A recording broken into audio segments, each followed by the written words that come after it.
Welcome everyone to Biz Talk. I'm Michael Wang here in Beijing. Our focus today, tourism. According to the UN World Tourism Organization, the sector is one of the fastest growing in the world. Business volume related to tourism equals or even surpasses oil exports, food products, or automobiles. It's also one of the 12 service sectors highlighted at the ongoing China International Fair for Trade and Services, or CIFTIS, one of the world's largest service expos. And 5.5 billion, that's the number of domestic trips expected by the China Tourism Academy in 2023, generating travel revenues of around $700 billion as forecasted by China's Ministry of Culture and Tourism. So for more on the tourism industry, I want to bring into our conversation Dr. Fanny Vong, president of the Macao Institute for Tourism Studies and an executive board member at the Pacific Asia Travel Association, or PATA. And Dr. Liu Xiangyan is an associate researcher at the China Tourism Academy.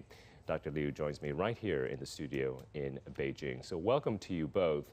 Fanny, I want to start with you and maybe give us the lay of the land first. Set the context for our audience. What is the state of the global tourism industry right now when it comes to the recovery? I know there's going to be differences between regions, but how do you see the state of global tourism right now here in 2023? It feels like the pandemic years were so far away and yet they're so close. Hello, Michael. How are you? Very pleased to be here with everybody. So about the global outlook for tourism, I have tried to dug out some figures, and based on UNWTO's forward-looking, scenarios, we can expect that international tourist arrivals could reach 80 to 95% of pre-pandemic levels. So that is a really good sign. And as I'm from PATA, I have also tried to find some, PATA forecasts. The picture is also very good. Actually, PATA forecasts that most of the travel within Asia will be from Asia. So it's the Asia to Asia kind of travel that will be dominating between 2022 and 2025. So I say that we are really reaching near pre-pandemic levels and maybe even better in the near future. And the state of the tourism recovery here in the Asia-Pacific, Fanny, I mean, is that gaining momentum? Is that picking up speed? Or are there also certain challenges that you see in the recovery here in APAC as well? Well, according to the statistics that I saw from UNWTO and also PATA, we see a very good picture of Asia-Pacific recovering. And tourism figures are growing. But of course, there are also challenges. And I think as everybody knows, there are geopolitical challenges, also oil prices, inflation. And don't forget, many people just came out from the 3-year, very economic hardship. Some people may have lost their jobs.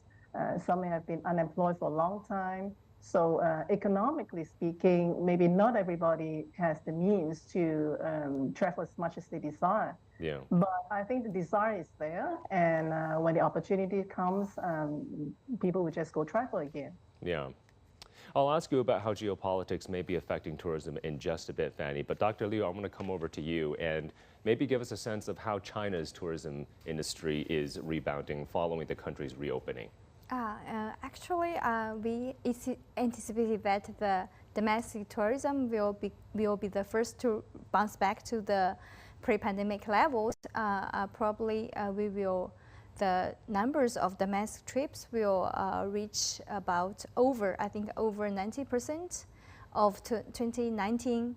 But as to the international tourism, that's not so optimistic. We consider the outbound tourism, the number of outbound departures, and will recover to the about 40% of 2019. As to the inbound market, it recovers the slowest. But thanks to the reopening policy at the end of March this year, I think with the easing of visa application process, more foreigners will come. Right. Yeah, maybe the full recovery we expect in next year or the year after next. Yeah.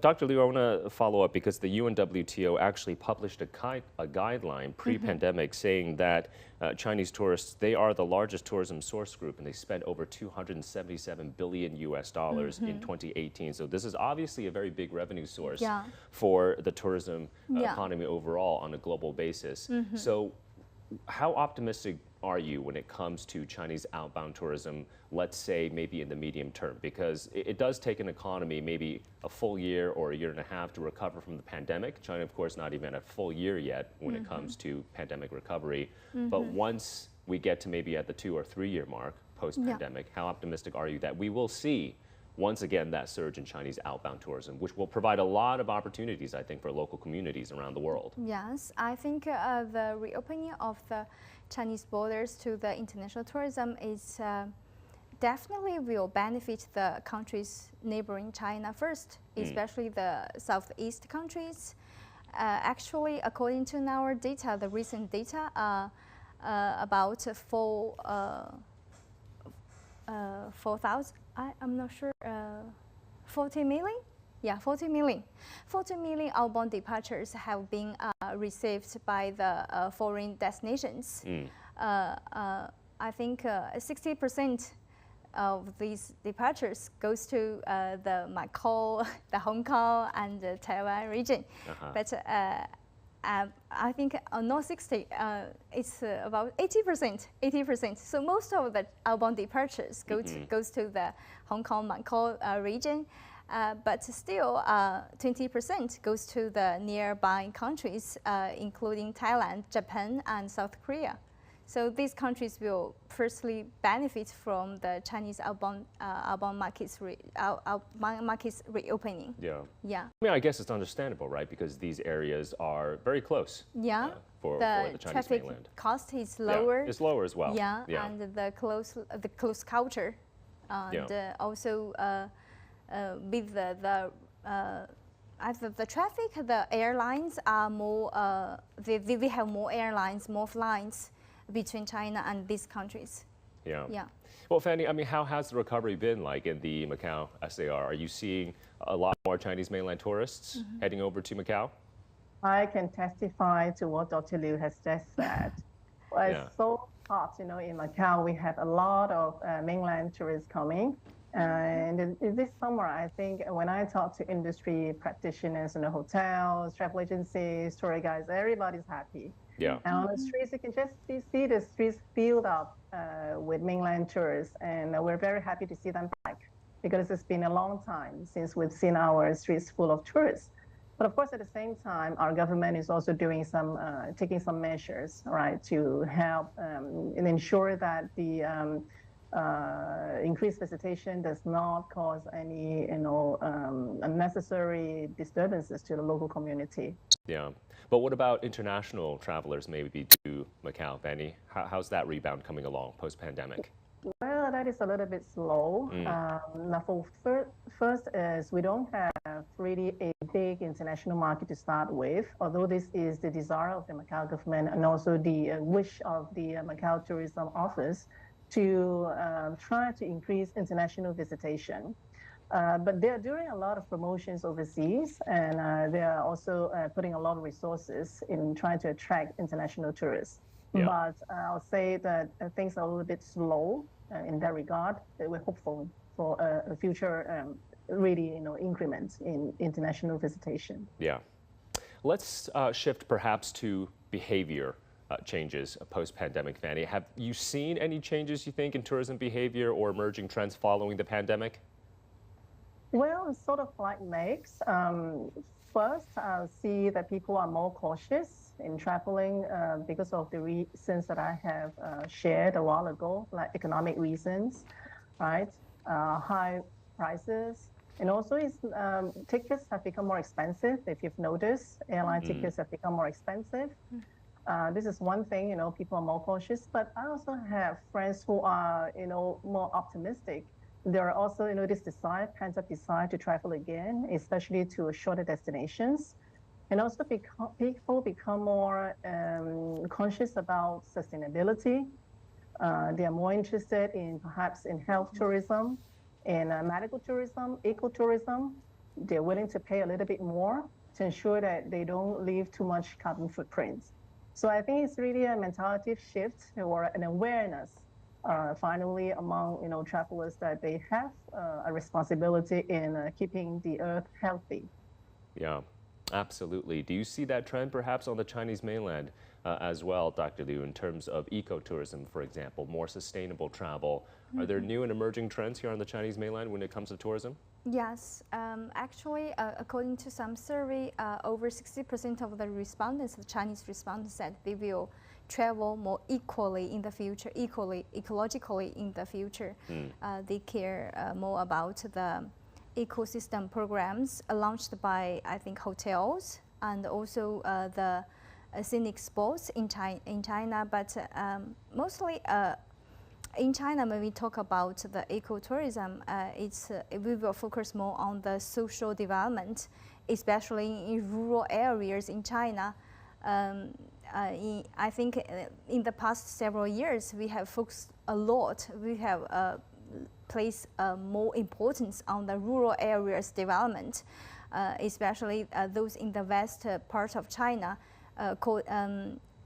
By developing tourism industry, the people there can just become, I think, have a better living. Yeah. And also with the many programs launched by the government and with the private sector, for example, the big travel enterprises like Ctrip, they have private and they have public and private programs. I think there's a program called Ctrip Village Resort, and through that resort, people will get more jobs in the local, and they have the locals are also encouraged to open their own business in the village. For example, the homestays. Now you come to China, you will see various kinds of homestays with different themes. Yeah. Many of them are full of,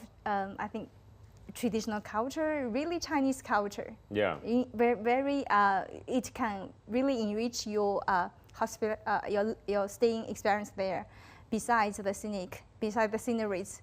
So I think this is a trend in China to encourage the locals, especially in rural areas, to join in the hospitality industry. Yeah. Yeah.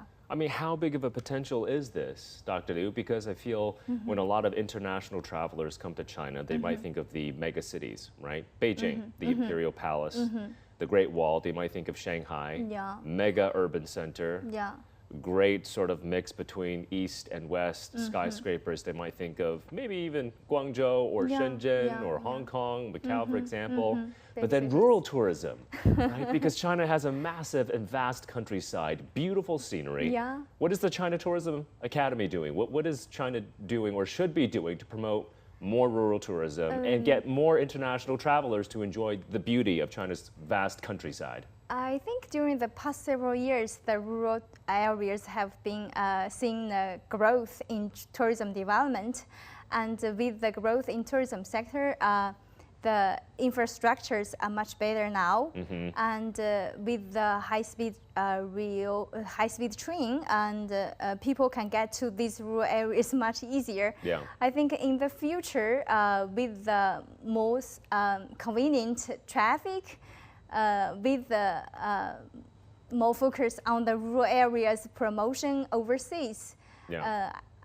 I think some interesting, some foreigners who are really interested in China will definitely come to those rural areas. It takes time. Yeah, it takes time, It but takes hopefully we're going to get there.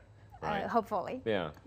I'm going to ask you about cultural tourism in a second, Dr. Okay. Liu, but I want to maybe touch upon technology, Fanny, in terms of how you see technology may perhaps boost tourism growth here in China and abroad as well, and especially with AI being all the buzz right now. What do you think artificial intelligence can do to really propel further growth in tourism?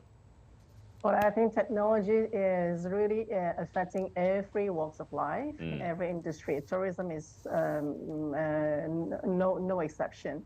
So the use of AI, use of technology is getting more and more extensive in tourism, as we can also witness ourselves in Macau. We have been, we see hotels calling themselves smart hotels in room amenities, a lot of other, services they provide are AI driven. Big data, for example, they use a lot of big data to capture, try to profile their customers so that they can provide personalized service. And this is not Macau alone. Pata has also done some studies, and we see a lot of usage of technology for example, on social media, promoting destinations, right? Without you knowing, right? They're pushing you messages, pushing you tailored, advertisements to trigger off an interest in travel in general, and in particular to certain destinations. I'm in the education sector ourselves. We also feel the need to nurture people who are well versed with technology, as well as having specialized knowledge in tourism. So we have just launched some postgraduate programs combining technology and tourism. So this is the trend to go. Yeah. But how effective do you think Fanny is when it comes to social media in terms of promoting tourism? I mean, as a viewer, as an audience, I might maybe see a short video, but does that actually translate into perhaps visiting a destination? Well, I think service providers like hotels, travel agencies, airlines, they are getting smarter when they use social media. So it's just not like just posting attractive pictures and visuals. Of course, they have to be attractive, but they also have, links, they have ways to make you connect with the photos and then to a certain websites or to platforms that you can continue on impulse, for example, to purchase tickets or to find days or to find activities in the destinations. So it's a combination of different technology that put everything together to make it a perfect opportunity for customers to follow up on having seen a picture or on having commented on user-generated content. Yeah. So I think you cannot be left behind. I mean, you cannot afford to be left behind in this wave of technology. Yeah. But it can't all be just about technology, right, Fanny? Because there needs to be a balance, I feel, between tourism, technology, innovation, and actually preserving that authentic travel experience. What do you think? That's very true. So some of the challenges in using technology is you have to find a balance, right, between using technology so that everything becomes automated, but you also have to give the human touch. You have to maintain the human touch, because tourism is a people-to-people industry, and Pata has always stressed this, that in tourism industry, foremost you have to have sincerity in services. Service is number one, right? Service, and you give excellent service backed up by technology. Yeah. So the thing is, you have to find this good balance. Yeah.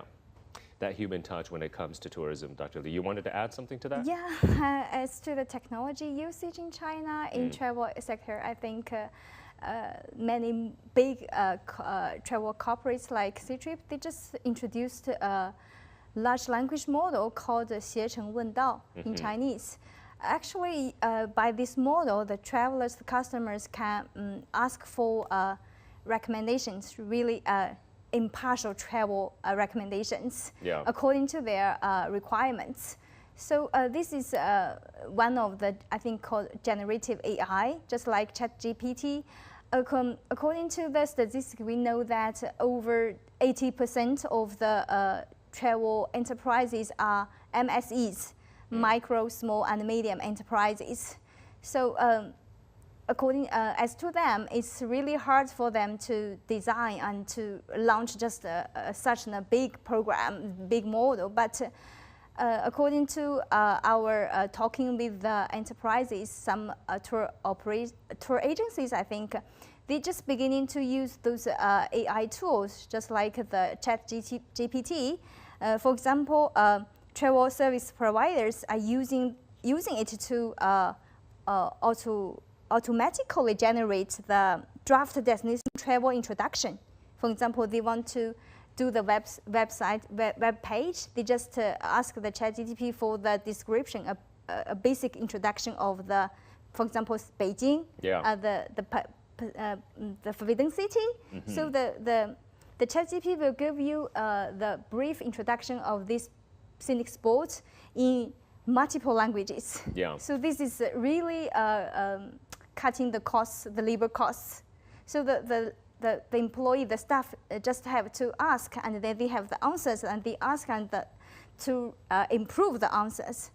And according to the tests, those accuracy of the language translation is, I think, is over 99%. Wow. It's really high. Wow. It's just like a native speaker. It's amazing. Wow. Yeah. So AI technology really has the potential to boost efficiency in, I guess, China's tourism industry. Yes. Okay. Yes. And also, as to the social media, also to mention that we have connected with several travel enterprises. I think before the COVID-19, they have started to use social media, for example, Facebook, Instagram, to reach potential customers. Yeah. So exactly, the customers they just post the product link on the fan page of Facebook or Instagram, and the potential customers will just book those products through social media. So in this sense, the social media is a channel, a distribution. It's a distribution channel for those enterprises. It's really not so expensive as compared with other kinds of promotion. For example, the ads on the traditional media. Okay. Yeah. Wow, we really are, I feel, entering into a new era of global tourism and tourism in general, spurred on by technology. We actually also are joined by a very special guest right now. Zoritsa Urosevic is the executive director of the United Nations World Travel Organization, and Zoritsa joins us live now from Madrid. So Zoritsa, welcome to the program. Good to have you on the show. So we touched upon a lot of elements of tourism when it came to recovery, for example, in terms of how technology is impacting tourism these days. Would love to get your view in terms of how the UNWTO is really promoting sustainable tourism these days in a post-pandemic era. Thank you very much for having UNWTO on the call. Actually, technology have been critical even during the crisis, and I can just share how our journey started immediately after the declaration of the pandemic in Geneva by WHO. Our Secretary General met with Dr. Tedros on the 9th of March, which was just preceding the announcement of the pandemic, just a few days after. We have not waited 1 second. By the following months, we launched innovation competition for startups to share what would be the possible technologies that could be helping even during the crisis. This was the biggest uptake ever. It was called Healing Solutions. And we had about 3,000 submissions from all over the globe. Actually, some of these technologies have been used 2 years after by many countries to actually monitor testing, entry, protocols, and so on. So we definitely have a stake in that sphere. Regardless of that, technologies have as well been enabling many destinations and private sector and properties to be on the market, just simply by being present on the web. So basically, that is something that is a trend that is going to continue. It has created an incredible uptake. It was already on the very high curve of growth, but it has even increased during the crisis and the post-crisis. Yeah. To respond to your question on how do we take up sustainability, you very well know that we have all seen these pictures of the world without a cloud, the world without a red, the world without emissions. I think that we have seen during the pandemic that we had to adapt our lifestyles very seriously. We could not go out. We had to find our own space and happiness at home or very clear to home. This is a pattern that has influenced many changes in the customer behavior, looking for places which are calm, quiet, where people can regenerate even closer to their homes. But as well, it has changed a lot in the governance of destinations. And we have seen that we can live differently. I think that the consciousness of the climate footprint, the carbon footprint, when it comes to travel, has become something very much in the mind of people. It is something that people are very conscious, and the demand for I can say sustainable destinations or products and experiences has been increasing. But as well, there has been a shift in the type of destinations. There has been a diversification in the destination people want to visit. For example, during the crisis, many countries such as China, for example, and in Europe, this has been a huge success. Travel in their own country, in the countryside, in mountains, in rural area has increased. And actually, currently, we just had a survey with all our member states. One of the most important initiatives that they appreciate in the work we do is the development of rural tourism. Yeah. So there is a trend on that. Yeah. There is a huge trend. And there is as well a huge trend on changing the patterns in terms of consumption and production on the SDG 12, which relates to energy efficiency, water efficiency. Yeah. That has been, I can say, accelerated and increased by the second big crisis that the world has faced with the unrest in Ukraine, and where we have seen a huge jump in energy prices and food prices. But energy prices, which are critical to the conduct and the management of any business in tourism. But Zoritsa, then are you concerned then that we might see a slowdown in global tourism in perhaps the near or medium term based on what you just described, that tourists might turn a little bit more inward domestically for towards their own countries? I mean, inflation is still quite high in many parts of the world. There's a lot of global economic uncertainty. However, tourism, of course, brings a lot of development and revenue for many local communities around the world. So my first question, or my first follow-up is, are you concerned about that inward shift towards more domestic tourism and less international travel? I don't think the trend is going to go down to curve. And despite, as you rightfully say, the increase of prices, the prices elasticity that has to be reflected because of the various economic crises that we are going through, people are still traveling. You can just see it by the incredible uptake and recovery rates in many destinations. I mean, currently we are at 80% for the first quarter globally for international tourism recovery against 2019 numbers.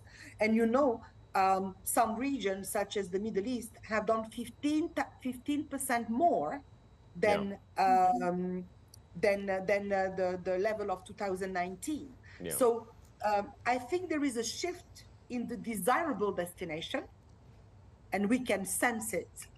But I don't think that people are going to reduce travel. They may be going to travel longer when they go abroad, so that they can capitalize on their trip and on the costs that incurs.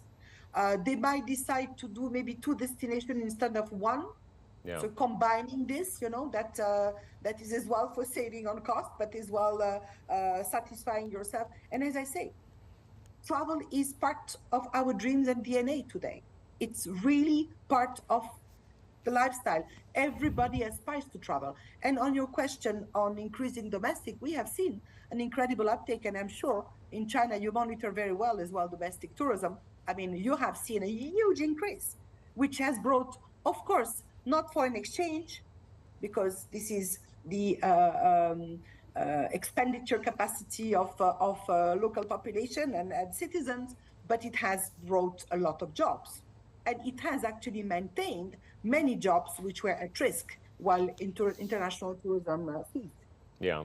Well, again, 5.5 billion domestic trips, right? That is what the China Tourism Academy forecasts, your organization, Dr. Liu, in terms of domestic travel. Huge revenue from that front as well. My second follow-up, I still want to stick with you, Zoritsa, a little bit more. You talked about the UNWTO supporting rural tourism. I think that is absolutely a fantastic idea because we see a lot of over-tourism in so many cities around the world, the major well-known destinations around the world. So what is the UNWTO doing specifically to promote more rural tourism? I mean, are you working with local governments, right, national governments, local communities? What's going on that front? Okay. What happened is that in 2020, before we even knew that we were going into a COVID crisis and a pandemic, the Secretary General Zoritsa Urosevic launched, we have a theme every year, and he launched the theme of tourism for rural development. And as you very well know, tourism has the capacity for economic diversification of rural area because rural area mainly relate on agriculture, and tourism is an incredible value added as an activity to activities in rural area and remote area. Of course, there are some critical steps in accessibility and so on, but the potential is there. So we have launched an initiative called Best Tourism Villages, which is an initiative which provides, I can say, a ranking, very fair ranking with criteria and indicators. But we do not stop there. What we have as well is we have a number of destination, mainly villages, which are then supported to be upgraded to the best tourism villages, meaning that it is like it's like a micro-destination management model that we developed, which works very well. We have an incredible uptake. We have more than 120 villages in 2 years that have been identified as best tourism villages. In our next General Assembly in Uzbekistan, 16 to 19 of October, we will be announcing the third round of best tourism villages, which is going to be between 40 to 80 villages, which are actually complying with all the criteria that are required to be classified as such. And of course, about the same amount of villages, which now we are training, offering online training, but as well on-site training for improving their level and their standards to comply with the criteria of one of the best destinations in villages. Yeah. Zoritsa, sorry, Zoritsa, I'm going to come back to you in a second when it comes to how do we get to these best villages. But Dr. Liu, I want to come to you and talk a little bit more about cultural tourism 3.0, which I believe is a relatively new concept here in China. If you could talk to us a little bit more about that. Yeah, actually, we can see this is cultural tourism 3 point. And when we talk about this, we need to talk about the cultural tourism first. Yeah. The first version. Actually, the first version, these different versions means they have different development models with different drivers. In the first version of cultural tourism development, they focus more on the scenic spots based on the historical heritage and as well as the natural beauty like the mountains and also the historical heritage like the Forbidden City, things like that. But in the second, in the cultural tourism second area, I think we focus more on the newly built culture sites like theme parks. Many theme parks, for example, I think in the 1990s, in Shenzhen we have the Window for the World. It's a theme park. And later we have many other theme parks by built by many big corporates. And I think right now we are in the culture tourism third version. In this age, we focus more on the everyday lifestyle. So tourists are most sophisticated travelers now. They travel a lot. The Chinese travelers. They want to have unique experiences. They want to be immersed in the local life. They want to visit the locals' parks, the shopping malls they visit, maybe the street vendors, for the really special local food. So in this age, travelers are more curious and eager to explore all these everyday spaces, and that define a place's culture. So in this area, the destinations, the governments, and also the travel enterprises need to focus on the everyday things, everyday items. They need to build the destination not just only for the tourists, but at first for the locals. If the locals are happy, they have a happy life, they can enjoy everything here, then tourists will come. So I think that's the meaning of the third word of cultural tourism. So you think if they build it, they will come? No, I think not necessarily. Not necessarily you build something special for tourists, but you construct a really good environment for the local people. And then the locals maybe enjoy more culture events, activities. That will attract the outsiders, the travelers. What about intangible cultural heritage sites? That seems to be surging quite a bit here in China as well, in terms of a trend. Yes, actually, after the combination of the agencies between culture and tourism, we talk a lot about the integration between culture and tourism. When first we mentioned the cultural tourism, we talk a lot about the tangible museums, theaters. So you see in many provinces now we have built lots this kind of culture places locals can enjoy. But I think in the near future we will focus more on the intangible culture spaces. For example, based on these tangible museums, theaters, these physical buildings, we will have more activities concerning to the culture, the museum can provide or can present.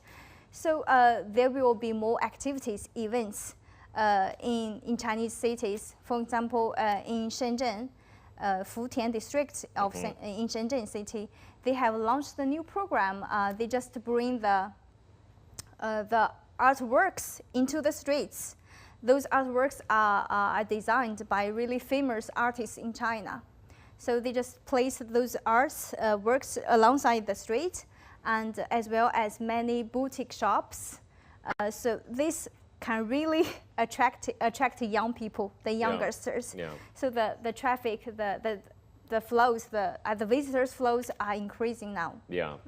One thing I've noticed about China, Dr. Liu, is that this country is becoming very creative when it comes to promoting its cultural heritage sites, local tourism areas. So for example, CIFTIS, the China International Fair for Trade and Services, this takes place in two places. One is sort of your standard exhibition venue. It's called the National Convention Center.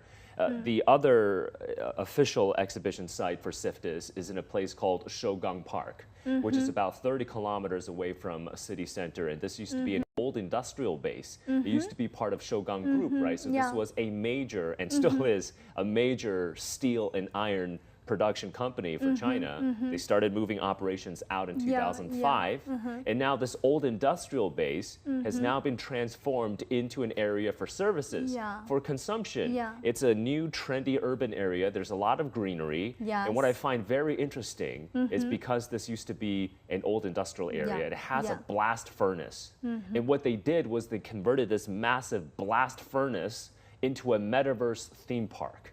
So when it comes to innovation and creativity, I think that this is quite interesting on China's front. You will find a lot of examples in other cities. The old factories are turned into really fashionable places right now. Trendy urban areas with new experiences. The city of Xi'an, for example, formerly known as Chang'an, who used to be an imperial capital for so many Chinese dynasties. My goodness, the cultural tourism industry over there is quite impressive.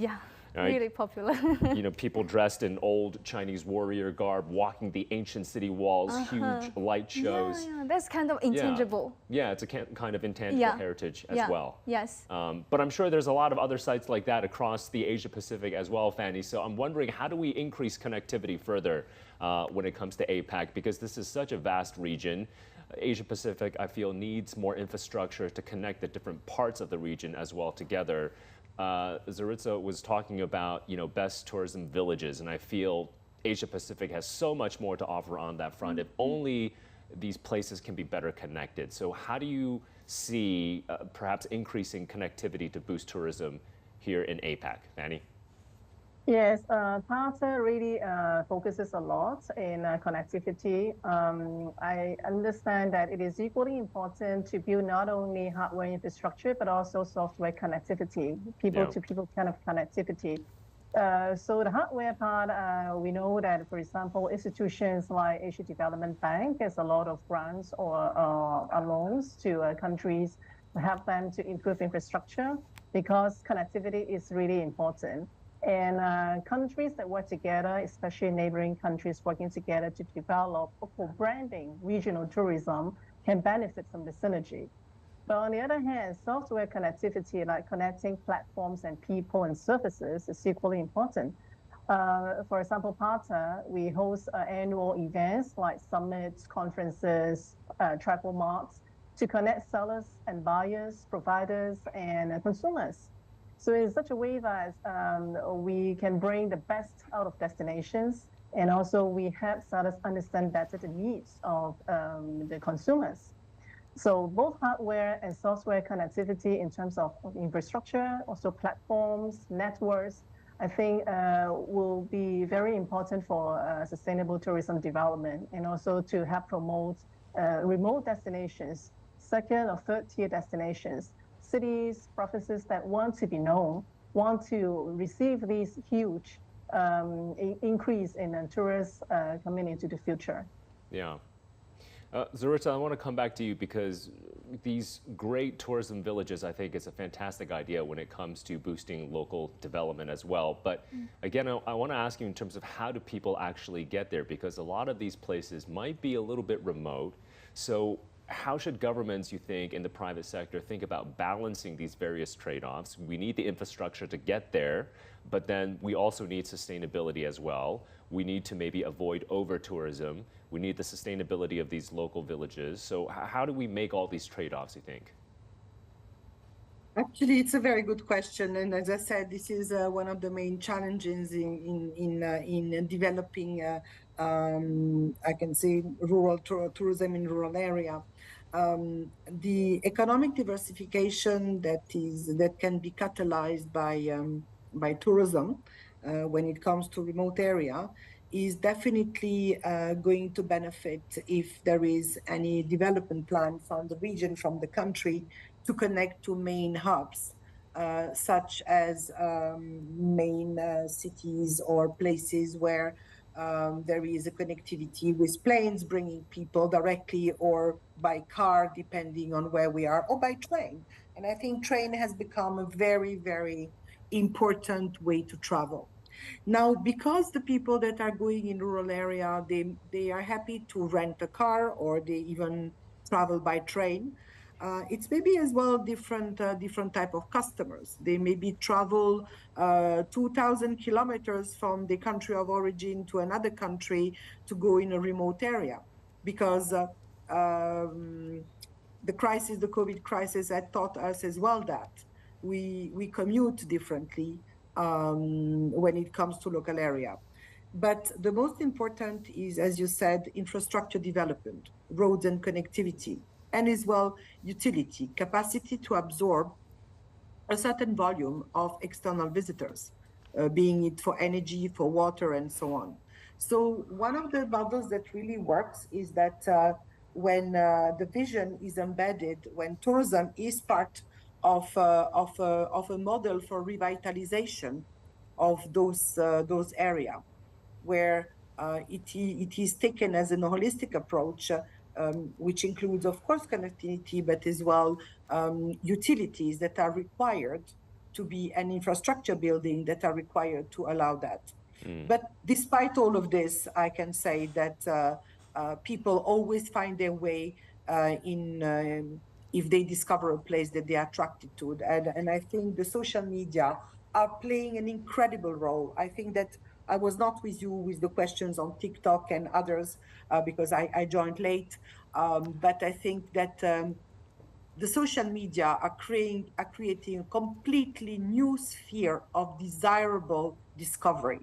And what you just earlier said on Culture 3.0, imagination is today certainly one of the most incredible strength or intelligence while we are creating places and spheres and spaces such as in the metaverse where everybody wants to go and discover.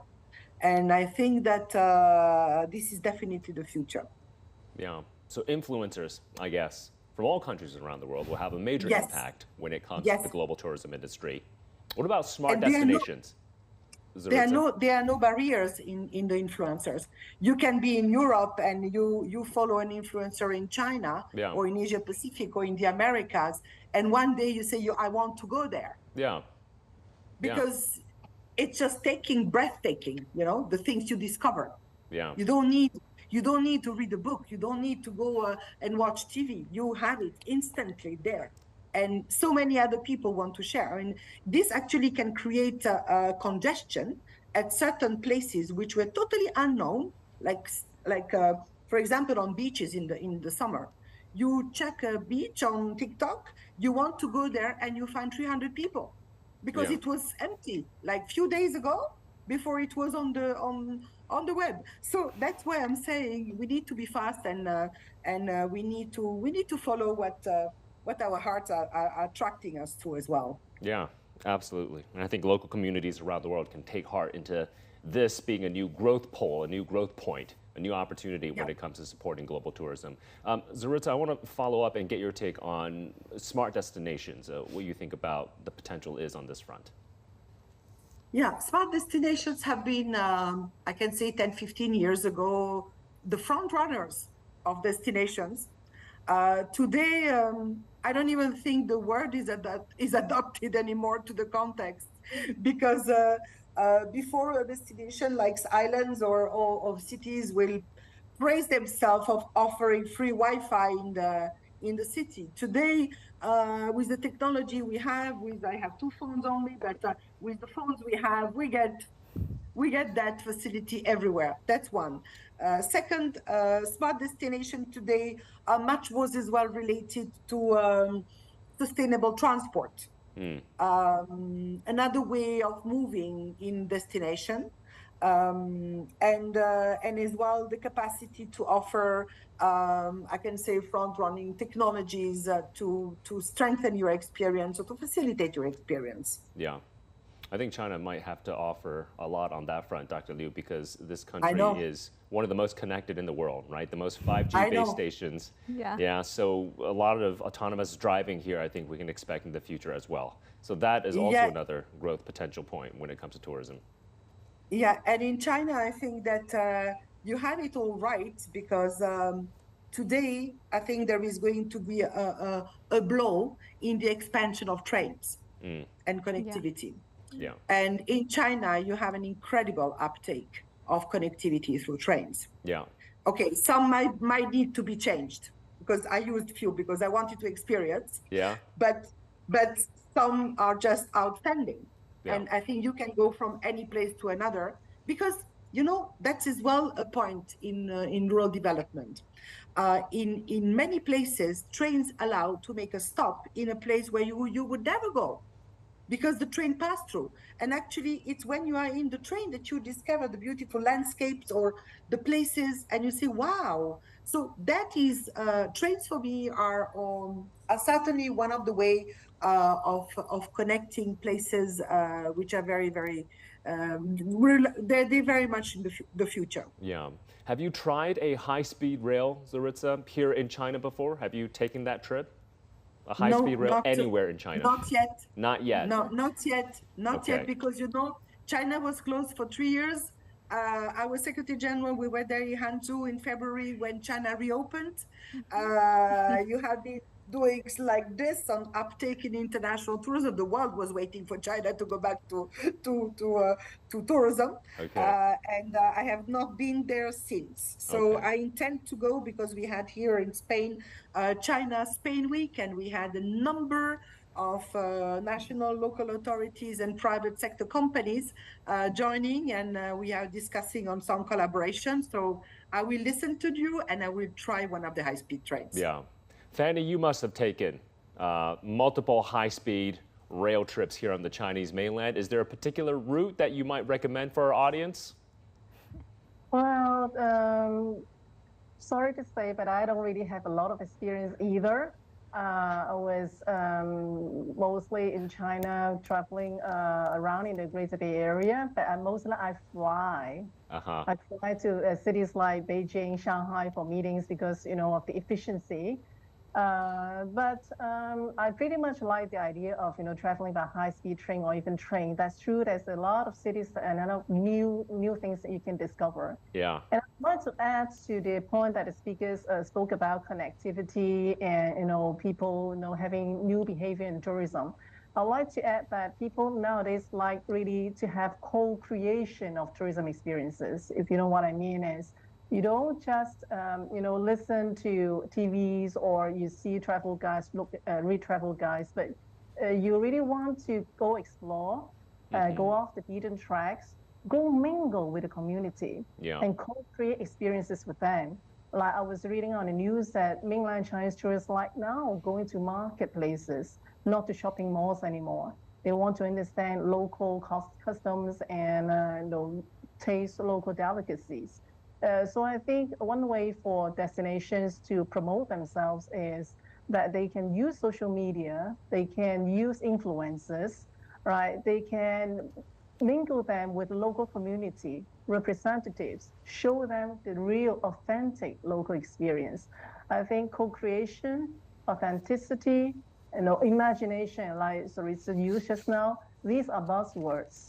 Right, to create, to really make travel experiences precious and unique. Yeah. Co-experiences, co-creation experiences when it comes to tourism. I think that's a fantastic idea as well. I got to give a shout out, I feel, to the high-speed rail system here on the Chinese mainland. Dr. Liu, you must have a favorite route. I mean, Fanny was talking about the high-speed rail system in the Greater Bay Area.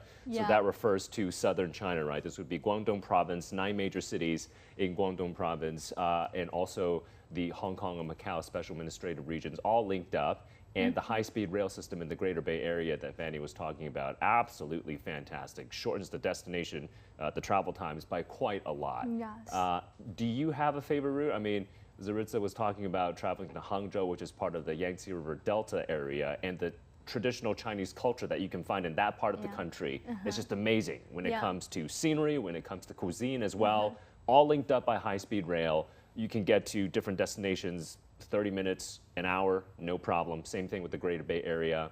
So what about you in terms of your favorite high-speed train route, maybe here in China, and then you can get to these local destinations, co-create experiences, right, with the local community? What do you think? I think if you let me to recommend the route by high-speed train, I will recommend the places in the west of China. Okay. Yeah, it's in Guizhou province, in Sichuan, and of course in Shanxi, Xi'an city. Yeah. And I think in the past several years, the high-speed trains have been more convenient for those western parts of China. And even before the even before the COVID-19, we've seen an increased demand for the foreign tourists to travel to the west of China, mostly because of the traffic, the traffic by train, make them can travel with less time. So I think if you have time, you can travel by high-speed train in the west part of China. It's become more convenient now. Yeah. And you can reach many small counties. Yeah, even in the western part of China. You mentioned Guizhou province, Dr. Liu. So for our audiences abroad, they might not know that this is an extremely mountainous province. Yes. The terrain is unbelievably hilly. There are mountains everywhere. And when I first went to Guizhou province, I was absolutely shocked because the high-speed rail system, the highway system in general, are going through the mountains. Zigzagging through the mountains. So you can see absolutely beautiful scenery in Guizhou province. Even though it's so mountainous, it's connected by high-speed rail. And when I got to a remote village, I had full 4G signal. Maybe it's 5G now. So the connectivity, I think, is absolutely amazing. Even also. in the remote part of China. In the remote parts of China. I think that's why infrastructure connectivity is so important. And that's how I think local communities and these local co-creation experiences can really amplify themselves. Yes, Right? You got to get the influencers there. And there's another high-speed train just opened this year. It's really special. It's cross-border. Yeah. From Yunnan province to Laos. To Laos. Yeah. And after the I think one of my colleagues have taken this train to Laos. That's a beautiful ride too, from what I've seen. It's not.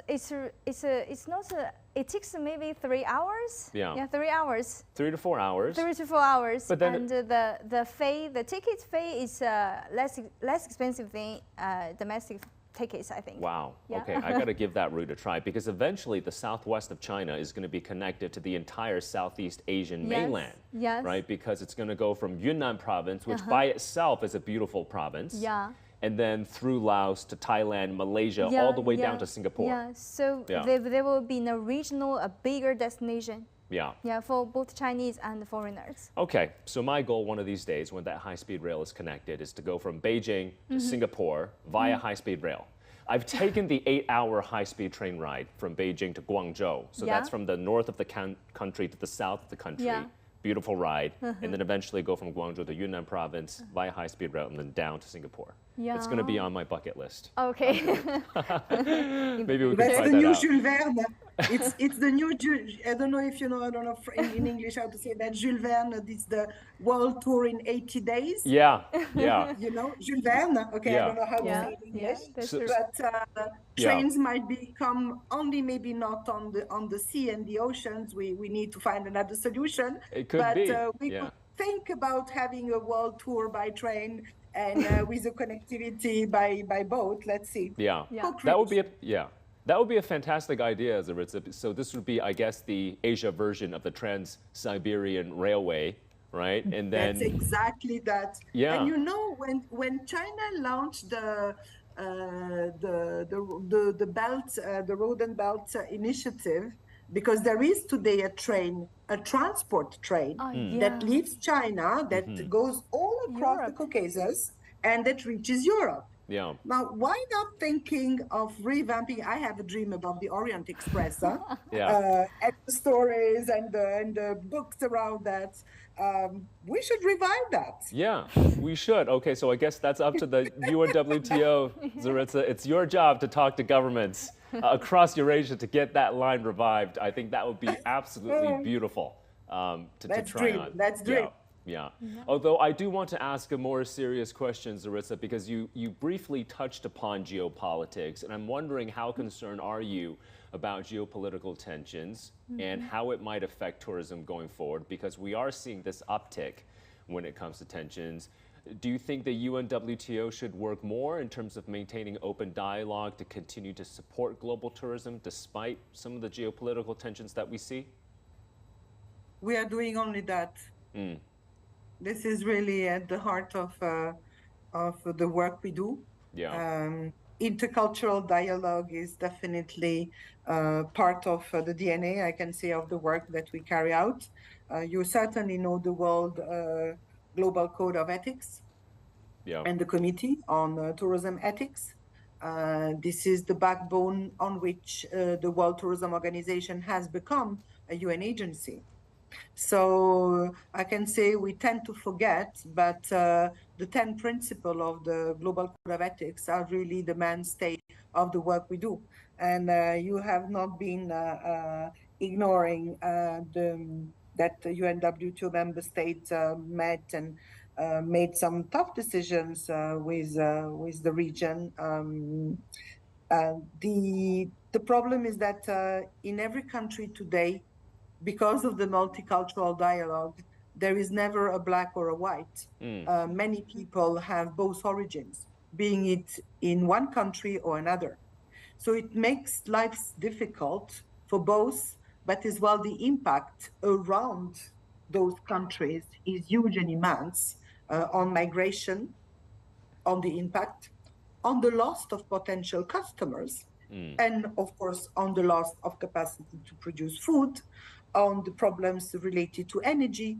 So these tensions have a repercussion, and I was mentioning earlier the need to be more energy efficient because energy prices have risen, being it for us individuals or in Europe at least. I mean, I speak to colleagues in Canada, they don't seem to be very much affected by all of this. But I can say in Europe, there is a huge consciousness of the impact of the unrest. Yes. Yeah. Okay. So, yeah. So hopefully we can manage, I guess, those tensions and still support global tourism and local community development. Finally, Zoritsa, I want to ask you, what do you think are the UNWTO's key priorities going ahead? our key priority is first to listen to what our countries are telling us, because we, as a UN organization, an intergovernmental organization, we are bound to follow what the countries are telling us. They are telling us that there is a shift in the governance model of tourism. So destinations are really at the forefront of accurate attention. But then destination as such doesn't mean much, because you need to look at the uptake of technologies, and you have to look at the aspect of sustainability, being it social sustainability and being it environmental sustainability. And in the social sustainability, I think there is an incredible opportunity as well for education, for I can say creating more jobs and better jobs in the sector. As you know, tourism employed before the crisis 1 out of 10 people in the planet, and about half of those were female. So, and now, as the world is shifting, maybe there is an opportunity for youth as well, because technologies are more associated with young people than they are with other generations. So I think that there is going to be a change in the age range of tourism workers. So we are monitoring all these, I can say closely, accompanying government to shape and I can say craft the right policies, while looking as well at sharing new innovative business models which are taking place today. Okay, so more responsible, more sustainable, and more inclusive tourism worldwide, I guess. One final question for all of you. So, Dr. Liu, how about let me start with you. Okay. A favorite city that you would recommend to global travelers. What is your favorite city to travel to, either here in China or anywhere in the world? What is your favorite city? What is your favorite travel destination? Actually, there's a small city I really want to share with all of you. It's called Jingdezhen. Okay, that's still in It's China. famous, yeah, in Right. China.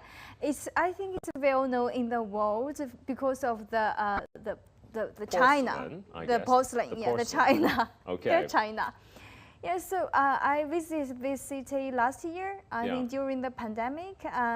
The city is a small one, but it's with it's full of cultural atmosphere, partly because of the heritage from the porcelain industries. They have lots of studios there, and some of studios are managed by foreigners even. Yeah. Yeah, so you can visit many shops for porcelains for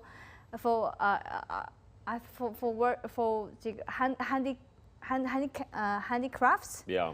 So it's interesting, and there's also a factory, old factory that produced the porcelain long ago, but now it turned to be in a theme park, a cultural park, kind of cultural park, just like Shougang. Okay. Yeah, that's really interesting, and I think with more talents in the arts, in the porcelain manufacturing, not manufacturing, handicrafts. Yeah.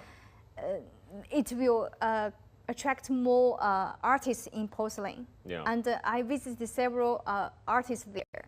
They are fun. They are, I think they are optimistic and enthusiastic with what they are doing now. Yeah. And there's an integration between tourism and the porcelain industry, kind of the handicrafts, things like that. And so I strongly recommend, if you haven't go to that city, you haven't gone to that city, I highly recommend you. Okay. You visit that city. So this is where the term China Yeah. came from, right? When it comes to the porcelain sense, because the porcelain from Jingdezhen, I think it also was sent up to the imperial capital, but was there a substantial portion that was also exported via the Silk Roads, both the land and the maritime Silk Roads? Yes. Okay. It's really famous, I think, in the history. It's more famous. Yeah. But with the creative buildings of those old factories, I think you will like that atmosphere. It's quiet. It's a small city. It's not so crowded. Yeah. And it's full of culture. Yeah. But I believe there's a high-speed rail to get to Jingdezhen, Of even though it's a small city. Yeah, of course. You can take the high-speed train to Jingdezhen and then to the really famous countryside destination called Wuyuan. I haven't heard of this one. You haven't? I have not heard of her. Wuyuan? No, I have Oh, it's so famous. Okay. It's really famous. I'll put that on my list. It's a really famous rural destination. Okay. Really famous, Wuyuan, and it's if you go to there, you can just rent a car. Okay. You can drive by yourself, going Gotcha. around. Yeah. All right. Okay. I'll put that on my places to travel, Jingdezhen. Okay. And the Wuyuan. And Wuyuan. It's not that far from Beijing. Not that far. Okay. Fanny, so Jingdezhen is Dr. Liu's option. What about you? What is your favorite travel destination in the world? Well, there are many, but if you really want me to choose, I'd like to choose the Maldives. The Maldives. Okay. Yes. And why is there was a day when I was there at sunset, sitting by the shore, looking out at the very beautiful sunset. I could almost touch the sky. Wow. And then you look down, you look at deep down into the ocean, into the marine life, so beautiful. Yeah. That reminds us of one thing, that human beings are just so tiny a part of all nature. Yeah. And that Mother Nature has been sustaining, supporting us for so long, that we have to teach our younger generation to protect the environment, to protect Mother Earth, right? So this is all the sustainability is all about that UNWTO and PARTHA is promoting, which is so important. So while we travel, we must not forget to be responsible travelers. Absolutely. Right? And also nowadays, we talk a lot about, we are all concerned about the ocean nowadays. Right? So this destination really strikes me as a place that must always remind us of how precious our natural resources are. And many of these natural resources cannot be reborn. I mean, you cannot replenish that easily. Yeah. And I also hope that tourism can serve as a channel to promote peace and understanding across nations. Zoritsa has thought about this multicultural dialogue. But I think tourism can really serve as a channel to promote peace and understanding across different cultures. Yeah. After all, we are living on this very small world. You talk about connectivity with trains. Well, this is really nowadays a global village, right? It takes maybe, I don't know how many days less than how many hours can go from one destination to another. We are all living in this very small but very precious planet. Absolutely. Words of wisdom there, Fanny, and being able to connect with nature, being at one with nature in the Maldives. Zoritsa, over to you. You have the global view. If you had to choose one city that you would recommend to a global traveler, your favorite travel destination, which city would it be? Very difficult question because, first of all, I am not a big city lover because I love nature. But if I have to choose, I have four. Florence. In Italy, which has an incredible human dimension with a very strong art feel, culture, activity, incredible people, beautiful colors, and really a place where I feel good. Yeah. Then I have Paris, because of the beautiful light and the feel. Yeah. And then lately I have discovered Riyadh Uh-huh. in Saudi Arabia and Alula, which is like incredible places. Like they were not open to the world, so maybe this is where the attractiveness lies as well. But Alula is just incredible place. It is from the same civilization as Petra, if you know Petra, Yeah. in Jordan. It's these hidden, incredible cities that are carved in stone where people were living, whatever. And then, then I lived in the Seychelles, like my friend from the Maldives. Seychelles is completely different. I lived 12 years in the Seychelles by choice because I love the ocean. Yeah. And one of the most striking places in the world is a red desert, the oldest desert on earth in Namibia. Wow. Where when you fly with a little plane, when the sunset comes down, is like you have the red desert, you have the deep blue ocean, Atlantic Ocean, and then you have the sun going down. That is just magnificent. It's worth going there. Okay. That's it. Wow, so many good destinations. So let me quickly recap, Zoritsa. You chose Florence, Paris, of course, Riyadh, the Seychelles, the Red Desert of Namibia. Fantastic choices. Okay, and I guess for me, I think I have to recommend to everyone China's tropical island of Hainan province. The entire province, I would say. I mean, there is a high-speed rail that connects the entire, it goes around the entire Hainan province. I go there next time I come to China. Next time come to China, make sure to check out Hainan. Beautiful beaches. Yeah. Really? I think you're gonna love it. Love that. And for a European city, I think my choice would be Vienna. I think it's a great destination when it comes to culture, history, and civilization. I totally agree. Yeah. With the Danube.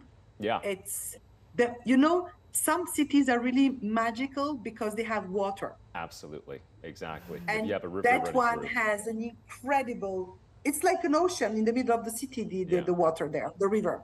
Absolutely. I feel like we can us. talk about global tourism all day, and perhaps I need to take a vacation soon, or maybe all of us can pack our bags and start traveling soon. But thank you so much for your time. Thank you for joining us. Thank you so much. Thank you. Fanny and Thank you. Dr. Liu. Thank you. Thank All right. you. Have a lovely day. And that's going to wrap up this edition of Biz Talk here on CGTN. I'm Michael Wang here in Beijing. Hope all of you can travel around soon.